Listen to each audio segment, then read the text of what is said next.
The little girl in this true story is me. I was only 7 at the time this happened, but I still remember every detail. It's Friday, March 22nd, just before midnight. It's freezing outside, but it hasn't snowed in weeks. Mom and I are curled up on the couch in the living room. The Tonight Show with Johnny Carson is on our 19-inch television set. My big brother, Jimmy, is sleeping over his friend Ronnie's, 3 houses down. My other siblings, Jennifer and Jeff, have been asleep in their bedrooms for the last few hours. Dad left for work 20 minutes ago. He works the graveyard shift. Johnny Carson is telling jokes I don't understand. The audience keeps laughing at him, but I don't know why he's so funny. Maybe it's because I'm only 7. In the middle of the monologue, Mom shuts off the television. "Time for bed," she tells me.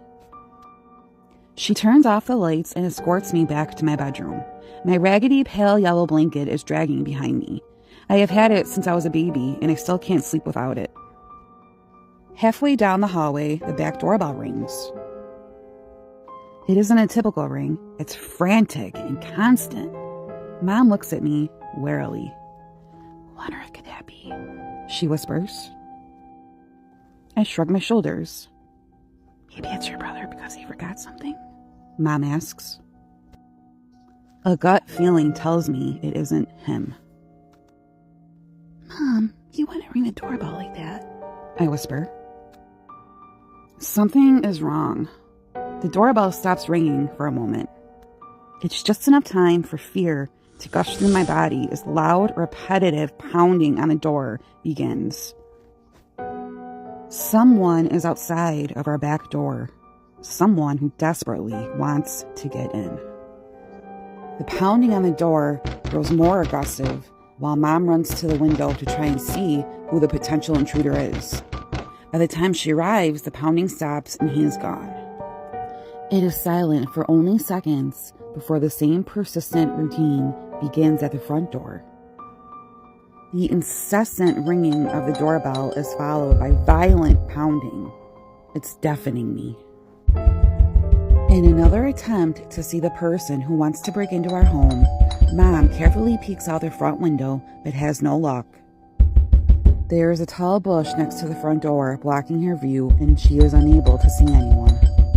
The pounding continues as fear consumes me, cementing my feet to the floor. Every ounce of courage is knocked out of me with each pound on the door. Suddenly, it stops. Once again, Mom peeks out the front window as I stand there quietly watching her. "Oh my God, there he is!" Mom whispers, startling me. I walk over to the window to see the person who's producing this much terror in me. He is pacing under the streetlight in front of our house. His blonde, shoulder-length curly hair is sticking out of the hood of his black sweatshirt, but I can't make out his facial features. He is carrying a dark-colored sack in one hand and holding an object in the other. My legs tremble as an eerie silence fills the room. Suddenly, I gasp as he bolts back towards our house. "Janelle, he's coming back!" Mom shrieks. I have never heard such fright in her voice. A loud, terrifying sound breaks the silence. It's a sound similar to heavy bricks being slammed one by one against the back door. I'm overwhelmed with panic as I cover my ears, but the sound only seems to grow louder. "Oh my God, I think he's trying to break the door down. He's gonna get in. He's gonna get in. Go hide in my room right now, Janelle. Now!" But Mom can see that I'm not moving. I'm incapable of it. She comes to my side and quickly guides me back to her room. "Stay here and keep the door closed. I'll be right back," Mom promises. She quietly shuts the door and leaves me alone in her pitch-dark room. I am afraid to move, but I know that I need to hide. I have no choice but to ignore my stiff legs and feel around for a hiding place. I end up in the nook between my parents' bed and the wall.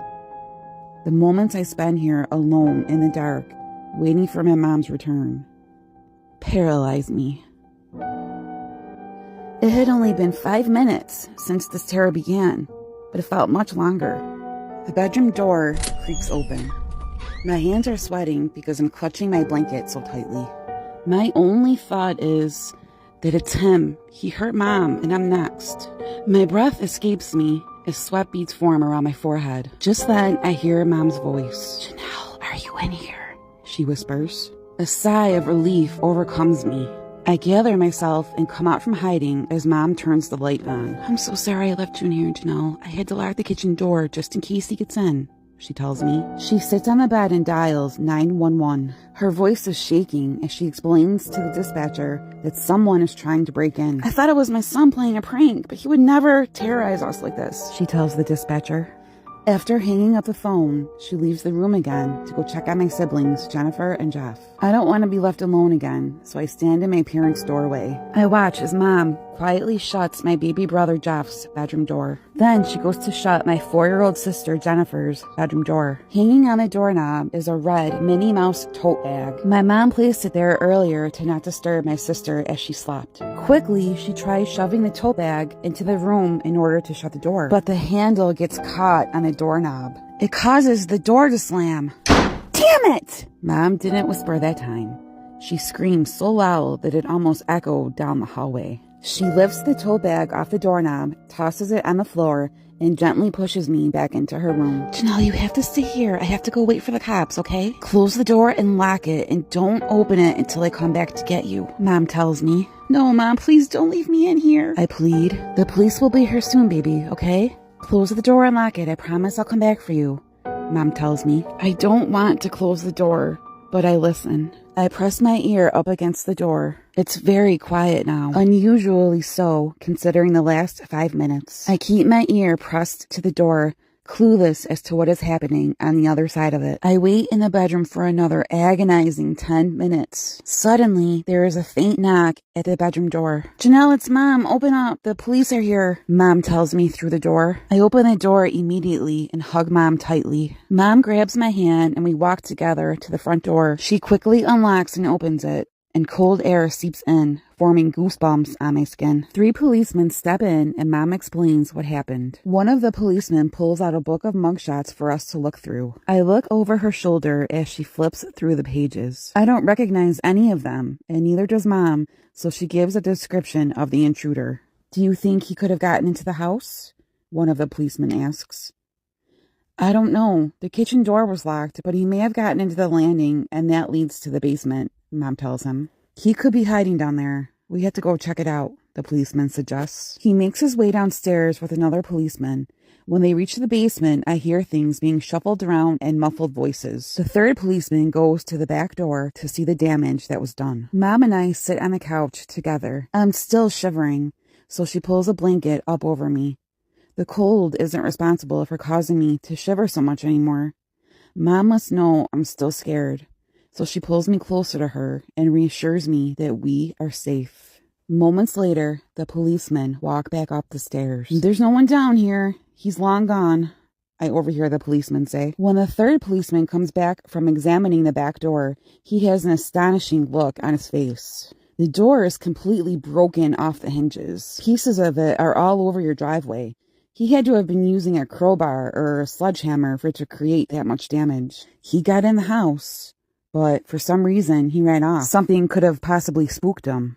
"Oh my God," my mom says. "My daughter's tote bag. It got caught on the doorknob and caused me to slam the door. It was completely unintentional. I didn't mean to do it," Mom explains. In that moment, we realize that happened for a reason. Mom pulls me closer to her and kisses my forehead. "Ma'am, that's most likely what scared him away. After he got into the house, he probably heard you slam the door, realized there were people here, and took off," the policeman tells us. "Well, I guess we can thank Minnie Mouse then for coming to our rescue, right, Janelle?" Mom asks. It is the first smile on my face all night. I know it is her way of comforting not just me, but herself too. As I wonder and worry about the intruder and the possibility of him coming back, I can't help but think that maybe now I can get that dog I've been asking for.